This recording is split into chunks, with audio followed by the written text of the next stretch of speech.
It's now or never for the Bravos here tonight. Game 2 against Hyannis. The Harbor Hawks lead the series 1-0. I'm Allie Navarrete alongside Cam Anna and Matt Scalzo. And Matt, off day yesterday, unexpected due to some weather. So take us back to that game 1 and talk about what went wrong for the Braves there.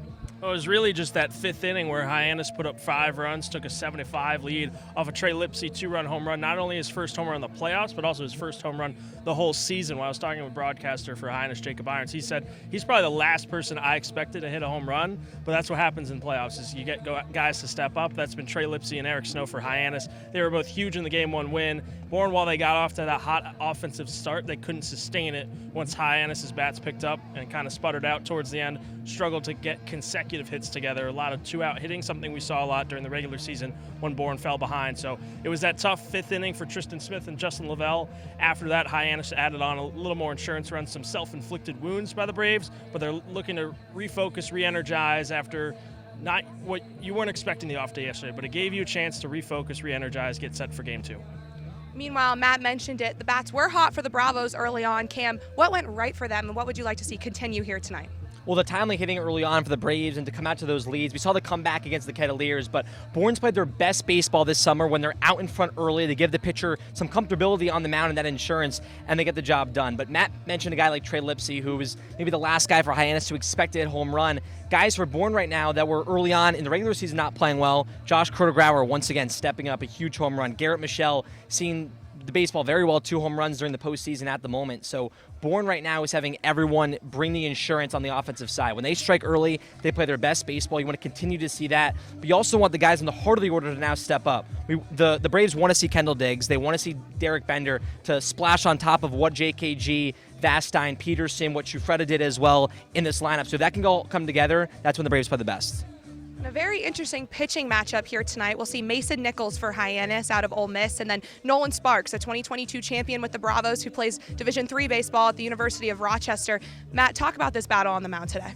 Well, it'd be a very heated battle. Sparks, someone who was with Bourne last year, came in late in the season, only had a couple appearances, won about an inning or 2. But this summer he had a really strong summer with the Vermont Mountaineers in the NECBL, was the all-star starting pitcher for the West Division in that all-star game, was Liberty League Pitcher of the Year this past spring. So he really started to find his groove, and he's going to expect to go a handful of innings to give consistency on the mound for the Braves. He's a righty. There's a lot of righties in this Hyannis order once again, so trying to keep them off bounce. Nichols is a guy that Bourne has seen a couple of times before. He has only gone about 3 to 4 innings at longest here for Hyannis so far.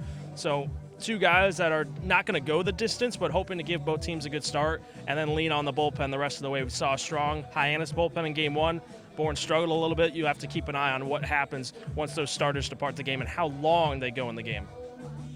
Braves looking to keep their season alive, advance to the championship series of Cape League Baseball for the 3rd year in a row. It's do or die here at Dorn Park. First pitch at 7 p.m. Here pregame before Game 2 against Hyannis, I'm here with Hugh Pinkney of Rutgers Baseball. And Hugh, before we talk about the game today, you were honored with the 2023 Cape League Sportsmanship Award at our last home game against Catuit a couple nights ago. How much did that mean to you? It means a lot. I mean, anytime you can get recognition in the Cape League, I think it's pretty special. And to win that award, I mean, it's something that'll stick with me forever. My experience here is nothing but positives, and to have that to take with me is pretty special. And like I said before, any honor from the Cape League is special. So that's definitely something that I'll remember for the rest of my life, and it's definitely an honor. I know before the season you talked about how you'd been to a Cape League game before with your dad, and now he's here tonight about to watch you in the playoffs. How special is that you get to share that with him? It's awesome. It's a dream come true for not only me but for him to get to watch me play. I love having him here. I love my dad. I mean, he means the world. I wouldn't be here without him. So to be able to share these games and to have him watch me is just it's super special, and I'm just constantly smiling just seeing him up there, and it's just a lot of fun. I know also in that Game 2 against Catuit, one of your guys, Josh Kroeger, kind of came up clutch, hit the walk-off sac fly. I know how much he means to you. How special has it been playing here, especially since he was here last year and kind of told you how exciting Bourne and Cape League baseball could be? Yeah, I mean, I'm living with Josh, and we've not only, I didn't even know it was possible. We've grown closer throughout the summer season, and it's just super cool that I know we pull for each other, and just like we pull for every single other person in this group.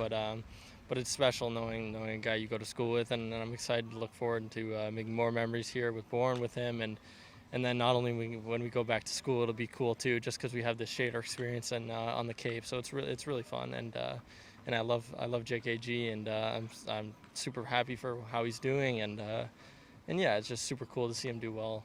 So it's special. A tough game one against Hyannis. You guys were up, had a rough middle of the game, showed some fight at the end. You weren't playing in that game, but the last game you played, you guys showed the fight at the end as well and got the win. How are you feeling about going up against the Harbor Hawks tonight? I mean, the vibes are good in the dugout. We expect to win. So I think we go into every game expecting to win. So nothing's changing kind of game plan wise. We're going out. We know if we put our A game, we're the best team in this league. So I think the boys are positive. So we're feeling good going into this one. Awesome. Thank you, Hugh.